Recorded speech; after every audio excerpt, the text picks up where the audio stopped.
வணக்கம், நான் உங்க ரவி. எல்லாம் நல்லா இருக்கீங்கன்னு நினைக்கிறேன். February 10 இன்றைக்கு என்ன நாள்? டெடி டே. காதலர்கள் அவங்களுக்குள்ள பரிசா கொடுக்கறது எல்லாருக்குமே தெரியும். வேலண்டைன்ஸ் வீக்ல 4th டே டெடி டேன்னு சொல்லுவாங்க. ஃபர்ஸ்ட் ரோஸ் டே, அதுக்கப்புறம் ப்ரொபோஸ் டே, அதுக்கப்புறம் சாக்லேட் டே, 4வது நாள் டெடி டே. இதை பத்தி நம்ம இன்னைக்கு பேச போறோம். இந்த டெடி டேக்கு நிறைய ஹிஸ்டரி இருக்குங்க. பாத்தீங்கன்னா கான்செப்ட் யூஎஸ்ல பாத்தீங்கன்னா ஹால்ட் காலியர் அப்படின்ற ஒரு 1845ல இருந்து இருந்தாரு. அவர் ஷூட்டர் அப்படின்னு சொல்லுவாங்க.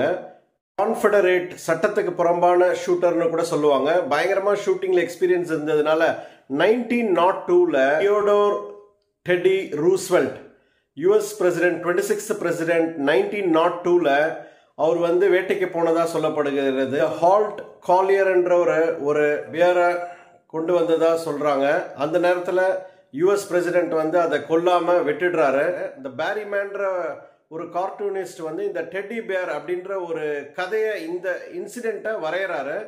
இதை பார்த்த ஒரு candy shopkeeper man teddy bear மாதிரி ஒரு ஸ்டஃப்டு டாய் ரெடி பண்ணிட்டு அதுக்கு பேரு டெடி பியர்னு வச்சுட்டு யுஎஸ் பிரசிடென்ட் அந்த டெட் ரிவோல்ட் அவருக்கு ட்ரிபியூட் பண்றதா சொல்லப்படுகிறது. அவருக்கு கொடுத்த அந்த ட்ரிபியூட் பண்ண டெடி பியர் அந்த யுஎஸ் பிரசிடென்ட் டெட் ரிவோல்ட்டுக்கு கொடுத்ததுனால டெடி பியர் அப்படின்னு சொல்லப்படுது அப்படின்னு நம்பப்படுகிறது. இதுவும் ஒரு காரணம்னு சொல்றாங்க. வேலண்டைன்ஸ் வீக்ல நம்ம ஒரு நாள் என்னன்னு பார்த்துட்டு இருக்கோம். நாளைக்கு என்ன நாள்னு பார்க்கலாம். நன்றி.